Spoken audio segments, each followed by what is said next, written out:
Uşaq ikən böyümək, bütün anlarını öyrənməyə həsr etmək, ilahi dərgaha əl açıb israr etmək. Bütün bunlar Məhəmməd Təqinin Kərbəası idi.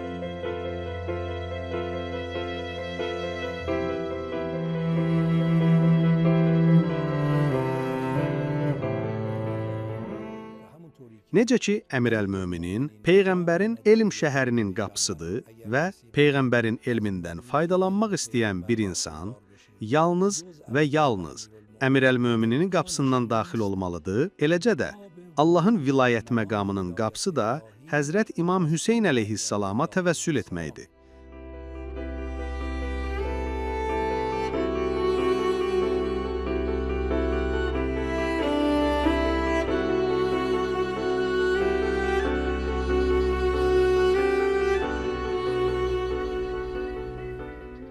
Nəhayət ki, 1307-ci Şəmsi ilinin Azər ayında, yəni 1347-ci Qəməri ilinin Cəmadiyus Sani ayında Məhəmməd Təqi çoxdanki arzusuna qovuşur. Və beləcə Fuməni tərk edərək Kərbəlaya yola düşür. Həmin günlərdə İraq xalqının 2-ci Mirzə Şirazinin rəhbərliyi altında həyata keçirdiyi 1920-ci il inqilabından 8 il keçirdi. Bu qiyamda İraq İngiltərənin istismarından qurtulsa da, sonda Ərəbistanlı zadəgan və İngilislərin əlaltısı olan Kral Feysəlin hökumətini qəbul etməyə məcbur oldu.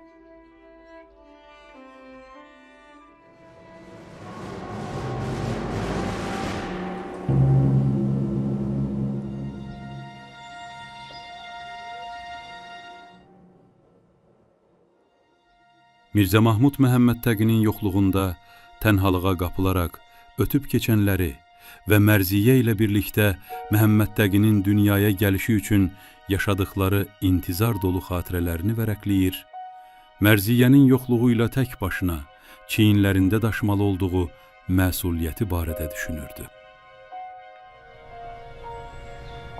حالت چطوره؟ خوبم. مبارک. نامش رو میخوای چی بذاری؟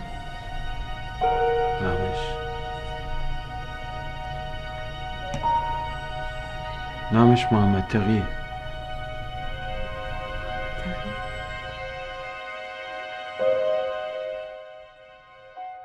Mirzə Kərbəladakı qardaşı Əli Əkbər barəsində düşünürdü. O, bir neçə gün sonra Məhəmməd Təqini qarşılayacaqdı. Sonra isə Kərbəlanın qədim İslam elmləri mərkəzini xatırlayırdı.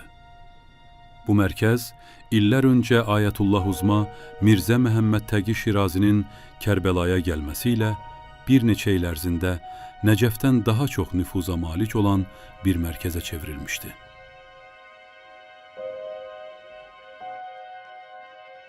Mirzə Məhəmməd Təqi Şirazinin vəfatı ilə Kərbəla şəhəri elm mərkəzi statusunu yenidən Nəcəfə verməsinə baxmayaraq, hələ də böyük alimlərin məskəni idi. Buna misal olaraq, Şeyx Əbulqasim Xoyi, Şeyx Cəfər Hayri Fuməni, Zəvabit kitabının müəllifi Ayətullah Seyyid Hüseyn Hayri kimi böyük alimlərin adlarını çəkmək olar. Sonralar, Ayətullah Behcət bu alimlər haqqında belə deyir. Kərbəlada ustadlar öz tədris etdikləri kitab və elmlərdə mütəxəssis idilər. Məsələn, mərhum Ayətullah Sibəbeh kimi alimlər Muğni kitabını ictihadi həddə və təhqiqlə birlikdə tədris edərdi. Bəziləri Mütəvvəl kitabını, bəziləri də Mealim kitabını tədris edərdilər. Bütün bunlar Kərbəla ustadlarının özünə xas üstün cəhətləri idi. Bəlkə də başqa yerlərdə belə deyildi, yaxud da bizim xəbərimiz yox idi.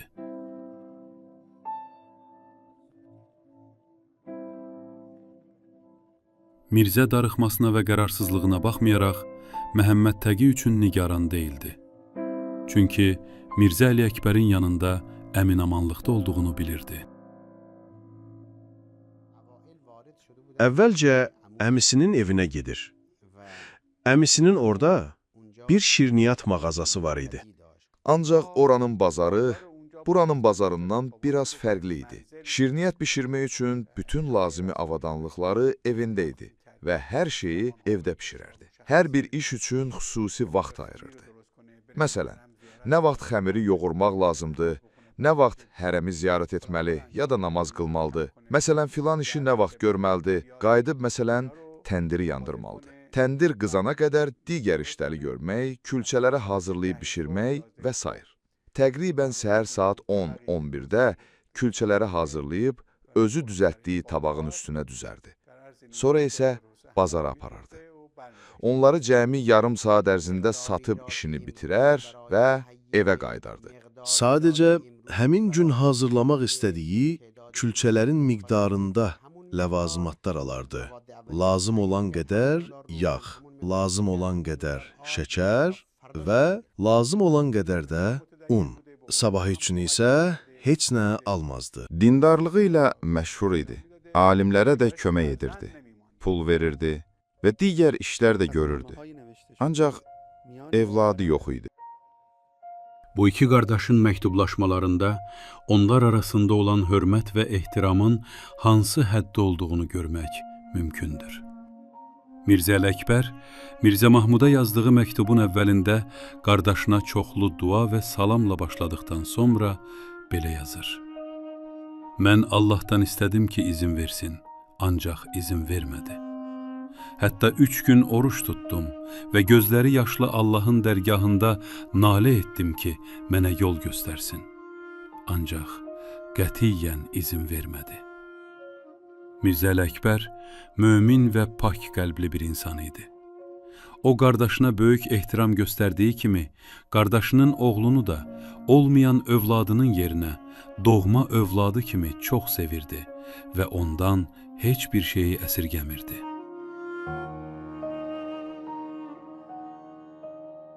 Cümə günü səhər tezdən Məhəmməd Təqi ilk dəfə sübh çağı əmsi ilə birgə İmam Hüseynin hərəminə ayaq basır. Həmin an, hərəmin kənarında yerləşən kiçik həyətdə bir şəxsin namaz qıldığını və az sayda insanın ona iqtida etdiyini görür. O, Cümə surəsini oxuyurdu və elə bir halla oxuyurdu ki, sözlə ifadə olunmazdı. O danışırdı ki, mən hələ yetkinlik yaşına çatmamışdım. Kərbəlada idim. Mərhum Naini ağa gəlib, camaat namazını qıldı. Mən də onun camaat namazında iştirak etdim.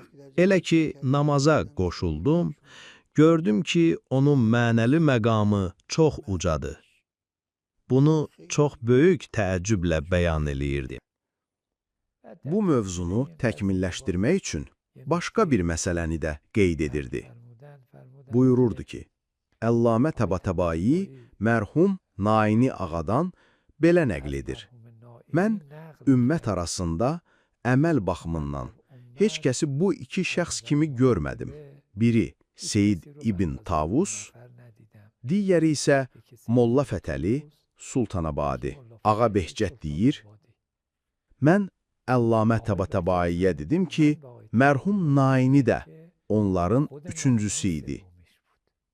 Adətən, İslam elmləri mərkəzlərində Naini ağanı elmi ilə tanıyırdılar. Etdiyi bəhslər və yazdığı kitablara görə onu elm sahəsində tanıyırdıq. Ancaq o insanları batini və mənəvi məqamlara da sövq etdirirdi. Mirzə Hüseyn Naini böyük fəqih və Axund Xorasani kimi əzəmətli bir ustadın şagirdi idi.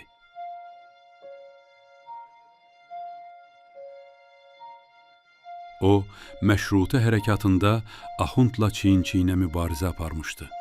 Belə ki, qiyam günlərində cəmaat və ya müştəhidlər tərəfindən Axund Xorasaniyə ünvanlanan çoxsaylı məktublara Naini cavab verirdi. Buna görə də bir çoxları onu fəqih və alimdən daha çox siyasi bir sima kimi tanıyırdılar. Lakin məşrutə hərəkatında yaranan sapqın cərəyanlardan, eləcə də Axund Xorasaninin müəmmalı ölümündən sonra Naini də siyasətdən uzaqlaşaraq dərsə və dini tədris mərkəzinə qayıtdı. Həmin dövrdə o, Nəcəfin ən tanınmış ustadlarından biri idi. Ara sıra Kərbəlaya səfər edərək orada qalırdı. Sonra isə yenidən Nəcəf İslam Elmləri Mərkəzinə qayıdırdı. Deyirdi ki, mən o ağanın simasında elə şeylər görürdüm ki, təəccüb edirdim ki, insanlar necə onda olan bu xüsusiyyətləri görə-görə buna adi bir şey kimi yanaşırdılar. Bir insanı təsəvvür edin ki, nə ustad görüb, nə də seyri-sülük yolunda addımlayıb, hələ dini dərslərə ilk addımını atır və bu yetkinlik yaşından əvvəl qıldığı bir namazdır. Amma Allah Taala onun vücudunu güzgü kimi yaratmışdı. O güzgü çox şəffaf idi. O ilahi dalğaları tuta biləcək cihaza malik idi. Elə bir cihaz ki, mərhum Naininin irfani və batini məqamını dərk edə bilmişdi. Digər tərəfdən məlum olur ki, mərhum Naini mənəviyyatda uca məqamlara yetişmişdi. Belə ki, Əs-salatu qurbanu kulli təqiyyin və ya Əs-salatu mi'racul mu'min, bütün bu mənalar onun vücudunda var idi. Yəni, namaz onu Allah Taalaya doğru ucaldırdı. Məsum imamlar buyurublar ki, namazın forması əslində Peyğəmbərin Allahı dərk və şuhud yolu və Allah qarşısında yerinə yetirdiyi həqiqi bir ibadət və təzim idi. Hər şey onun üçün namazla başladı. Yolun əvvəlində Şeyx Əhməd Səidinin namazının vurğunu oldu. Sonra isə mərhum Naininin Kərbəlada qıldığı namazdakı mənəvi hal onun yolunu işıqlandırdı. O andan etibarən namaz həyatının ayrılmaz bir hissəsi oldu. Namaz onun üçün həm seyri-sülük və Allaha yaxınlaşma vasitəsi, həm də bu seyrin nəticəsi idi.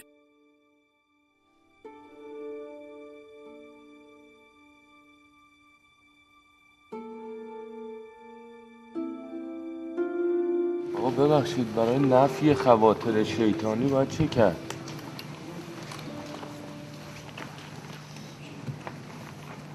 در نماز باید ملتفت باشد که خواطر شیطانی کار نکنه، سایر اعمال تابع نماز میشه. Mən dəfələrlə müxtəlif məsələlərlə bağlı ondan məsləhət istədiyimdə cavabı həmişə namaz olurdu. Niyə? Çünki namazın xüsusiyyəti insanı ucaltmaqdır. Əs-salatu mi'racul mu'min.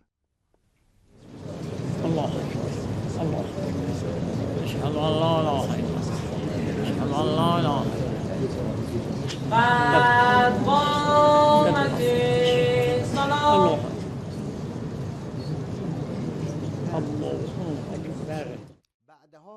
Sonralar anladım ki, yalnız mən o xüsusiyyəti onun simasında görə bilirdim.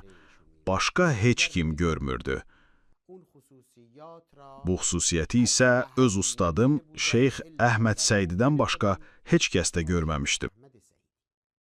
Allahu Ekber, Elhamdülillah, Eşhedü en la ilahe illallahu vahdehu la şerike leh. Ağa Naininin namazı onun ilk təcrübəsi deyildi. Məhəmməd Təqi namaz qılmağı atasından öyrənmişdi. Amma namazın həqiqətini mərhum Səidinin namazında kəşf etmişdi. Uşaqlıq illərində atası ilə birlikdə Şeyx Əhməd Səidinin namazına gedərdi və onun namazında heç bir kəsdə görmədiyi mənəvi halı müşahidə edərdi.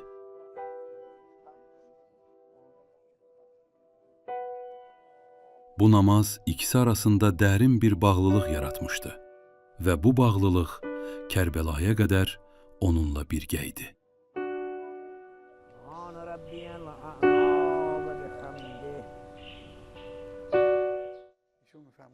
Deyərdi ki, Allah rəhmət etsin ona. Mən Fuməndən İraqa gedəndən sonra, o nə vaxt atamın dükanı tərəfdən keçsəydi, mənim sinif yoldaşımın halı necədir? Deyə soruşardı. Mirzə Mahmud, Şeyx Əhməd Səidinin vəfatından sonra onun qızına məktub yazaraq atasının yolunu davam etdirməsini və Məhəmməd Təqiyə göndərilən məbləğin dayandırılmamasını xahiş edir. Bu məktubdan məlum olur ki, Şeyx Əhməd vəfat edənə qədər hər il müəyyən bir məbləği öz şagirdinin xərclərinə kömək məqsədi ilə Kərbəlaya göndərirmiş. Bu, Şeyx Əhmədin Məhəmməd Təqiyə bəslədiyi dərin məhəbbətin göstəricisi idi. Bu məhəbbət bəlkə də öz dərinliyini namazın rəmz və sirlərindən almışdı.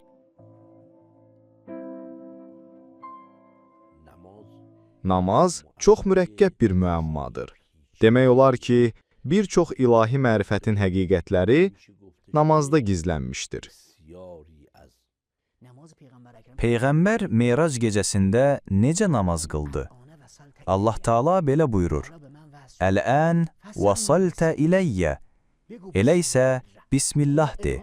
Meyrac gecəsi Allah Taala vəhy edir. Peyğəmbər isə dilə gətirirdi. İndi de. Bismillahirrahmanirrahim. Sonra de, Elhamdülillahi Rabbil aləmin. Beləcə davam et. Daha sonra təzim edir. Bunun adı olur rükû. Rükû Allahın əzəmətinin dərkidir.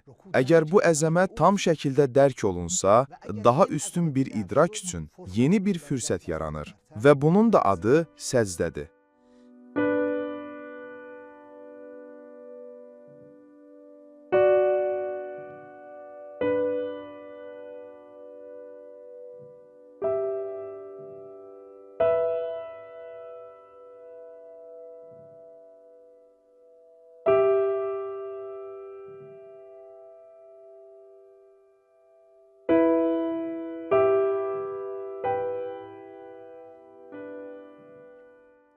Başını qaldırdı və Həzrəti Haqqı daha çox dərk etməyə başladı. Ona görə də rükuda belə dedi: Subhanə Rabbiyəl azimi və bihamdih. Əl-Ə'la isə, yəni əzəmətdən daha üstün, ucalıq və əzəməti müşahidə etdi və buna görə də səzdəyə getdi. Hədisdə var ki, hər kim səcdəni doğru bir şəkildə yerinə yetirmək istəyirsə, ilk növbədə rükûnu da doğru şəkildə yerinə yetirməlidir. Rükudan daha artıq təvazu, daha böyük bir bəndəçilik, buna görə də səcdəyə qapılır. Elə ki, yenidən əzəməti dərk etdi, bir daha səcdəyə qapıldı. Beləcə, səcdə 2 dəfə yerinə yetirildi. Bütün bunlar namazın həqiqətidir. Namaz yüksəlişdir. Bu yüksəlişin ruhən ləzzəti olsa da, cismən çətinlikləri var. Ruh, şühudun ləzzətinə qərq olsa da, bədən bəzən buna tab gətirmir. Böyüklərin biri belə nəql edir ki, mən Nəcəfdə Ağa Behçətlə bir mədrəsədə qalırdım. Mənə deyirdi ki, bəzi vaxtlar namaz qılandan sonra bədənim 3 gün ağrıyır və əzgin olur.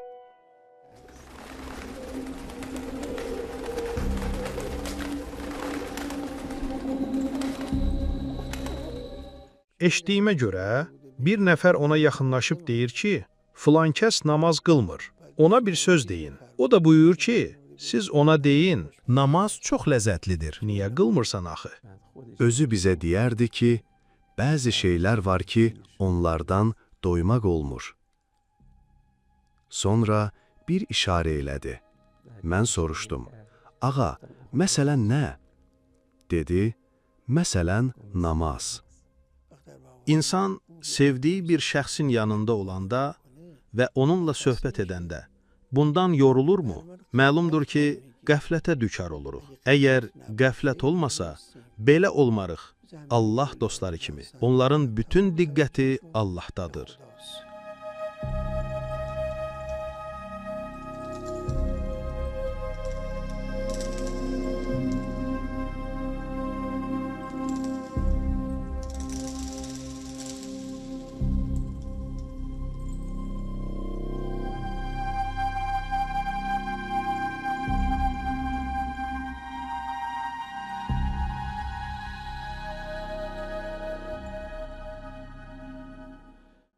Baxmayaraq ki, Allah Rəsulu buyurardı, heç bir peyğəmbər mənim qədər əziyyət görməmişdir. Amma namaz vaxtı yetişəndə Bilala deyərdi ki, ey Bilal, azan ver, məni rahatlandır. İbadət mehrabına gedəndə bu aləmdəki bütün sıxıntılarını unudardı. Namazdan o şəxs ləzzət aparar ki, Allaha mərifəti olsun və məbudun kimliyini, bəndənin kim olduğunu, bəndəçiliyin nə kimi bir dəyərə sahib olduğunu, məbudun hansı dəyərə malik olduğunu bilsin.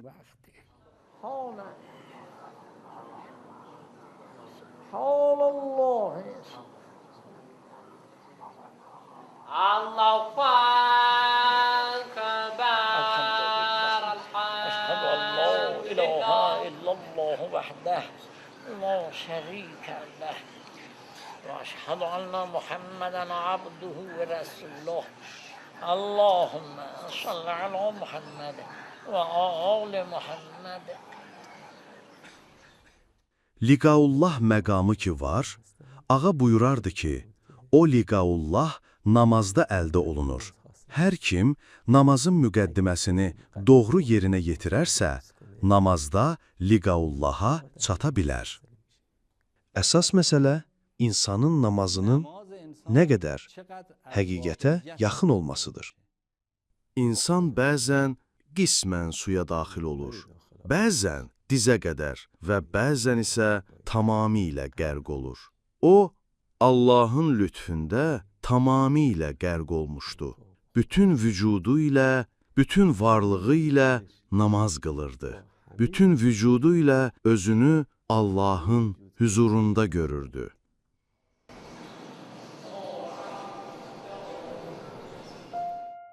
Kərbalada mərhum Naininin namazını təcrübə etdikdən sonra bir daha heç kimin namazından söhbət açmadı.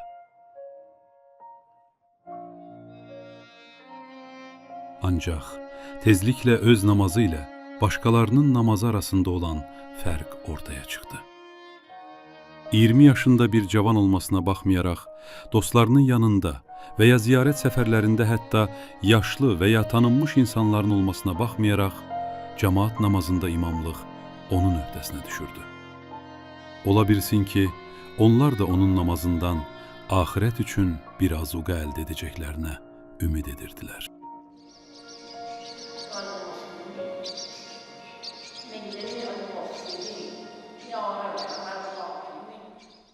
Alimlər və nəzər sahibləri deyirdilər ki, seyri sülük üçün sadəcə onun cəmaat namazında iştirak etmək kifayət edər.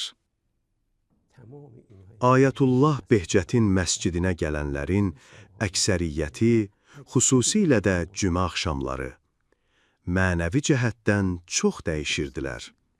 Əsasən də, Cümə surəsini, Əla surəsini oxuyanda, özü ucadan ağlayardı.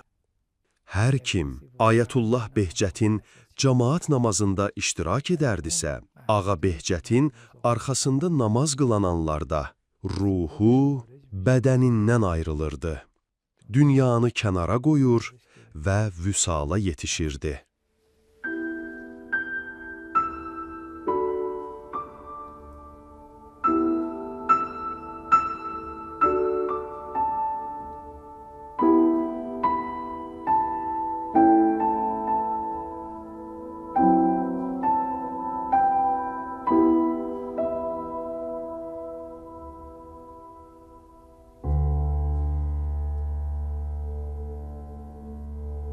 Həqiqətən də, əgər onun namazına diqqət etsəniz, görərsiniz ki, namazı bitirən zaman salamları, göz yaşları və ah-nalə içində verərdi. Sanki bir insan özünü cənnətdə hiss edir və indi cənnətdən ayrılmalıdır. Belə bir hal.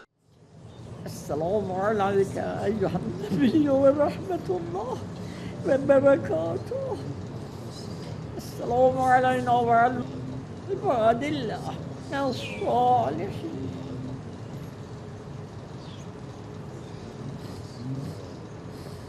Esselamu aleykum ve rahmetullahi ve berekatuhu.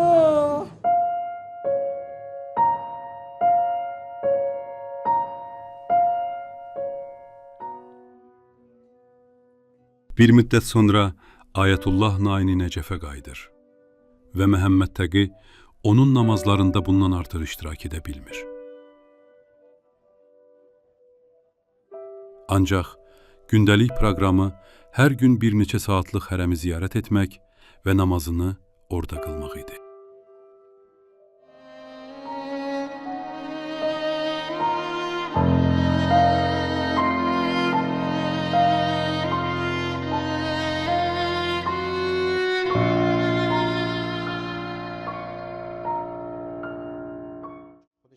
Getdiyi ilk günlərdə atası üçün yazmışdı ki, biz hər gün əmimlə evdən çıxırıq və sübh azanından əvvəl İmam Hüseyn əleyhissalamın hərəminə gedirik.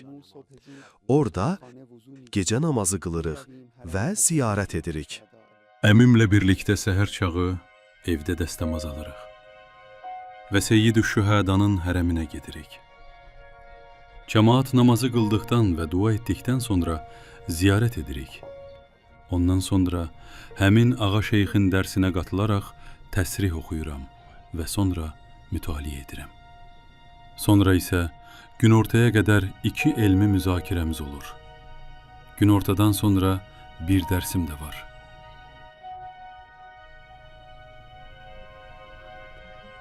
Bu Kərbəlaya gəlişinin ilk günlərində Məhəmməd Təqinin atasına yazdığı məktubun bir hissəsidir. Bir il sonra yetkinlik yaşına çatdıqda əmisinin evini tərk edərək Batqubə mədrəsəsinə gedir. Şübhəsiz ki, Şeyx Cəfər Hayrinin Batqubə mədrəsəsində olması, onun Kərbəlada olan çox sayda mədrəsələrin, o cümlədən İbn Fəthilli, Xətib, Baqir, Həsənxan kimi mədrəsələrin arasından oranı seçməsində təsirsiz deyildi.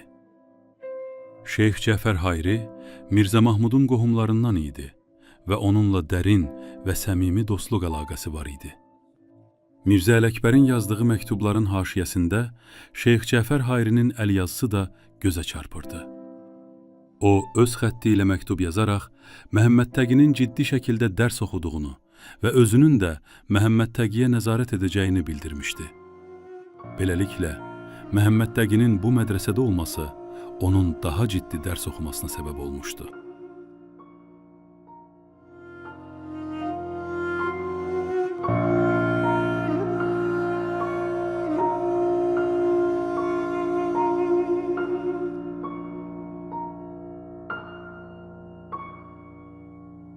Kərbəlada olduğu müddətdə kitabları çox diqqətlə oxuyurdu.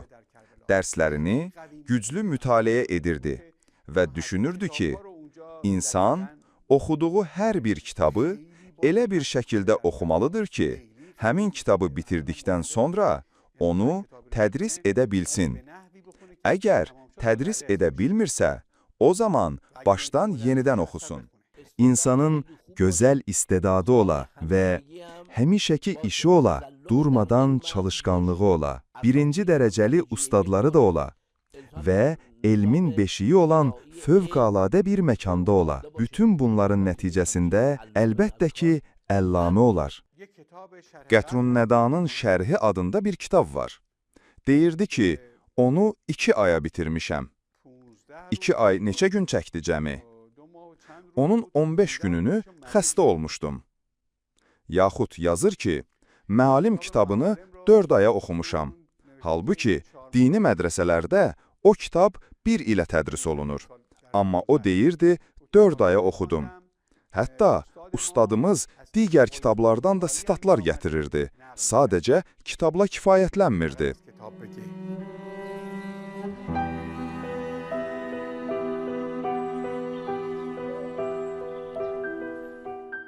Məhəmməd Təqinin Kərbəlaya getməsindən bir neçə müddət ötürdü. Mirzə onun bu tezliklə qayıtmayacağını bilirdi. Onun sanki səbri tükənmişdi. Ona görə də səfər yükünü bağlayıb, çətinlikləri göz ardına alaraq, Fərat çayının sahilində özünə yer edən Kərbəlaya tərəf yola düşür.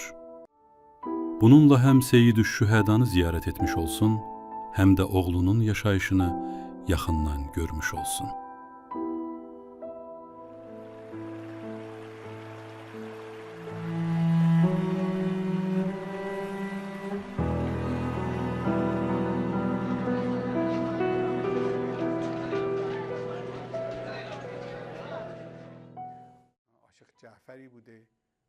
Ağanın atasının uzaq qohumlarından olan Şeyx Cəfər Hairi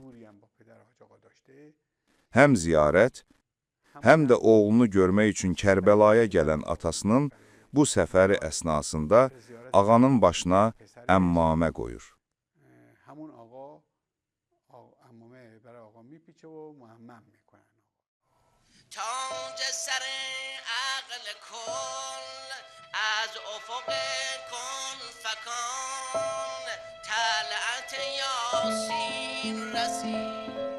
Məhəmməd Təqinin Kərbəlaya getməsindən təqribən 2 il ötürdü və o artıq rəsmi olaraq ruhani libası geyinirdi.